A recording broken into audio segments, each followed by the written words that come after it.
Des tonnes de poissons juvéniles saisis, le produit est chargé dans plusieurs camions en partance pour la sous-région et c'est au Cap des Biches à Dakar que la filature a porté ses fruits. Ce sont des larves, pas des juvéniles. Et ça fait plus de 90 tonnes, voire 100 tonnes. Parce qu'on avait chargé 2 camions de 15 tonnes, plus beaucoup de produits, comme vous le voyez ici, à terre, et qui devaient être chargés. La prise de ces alvéoles est interdite par le code de la pêche.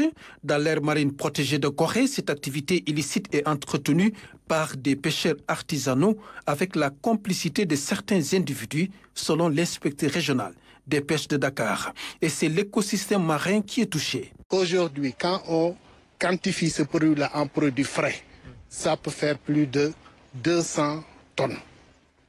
Et ce sont des produits qui constituent la première chaîne alimentaire. Ça fait arriver les gros poissons qui constituent leur première nourriture et en même temps ces poissons demain vont devenir de gros poissons. Et si tout le monde dit qu'il y a une conjoncture, c'est difficile, on va aller vers ces petits produits-là. Demain, d'ici 1 an, 2 ans, il n'y aura plus de poissons. Une opération qui intervient dans un contexte où l'État du Sénégal a pris des mesures fortes pour assainir le secteur de la pêche. Il y va de notre responsabilité.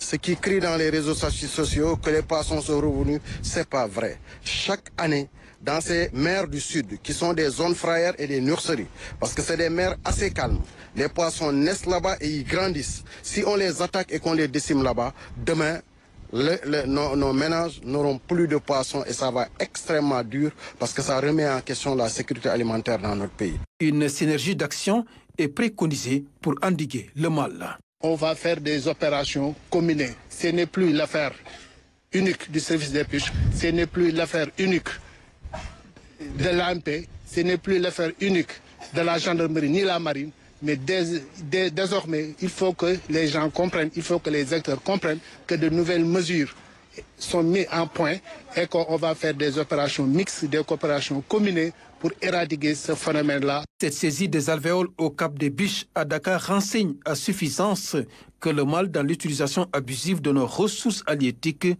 peut venir de l'intérieur.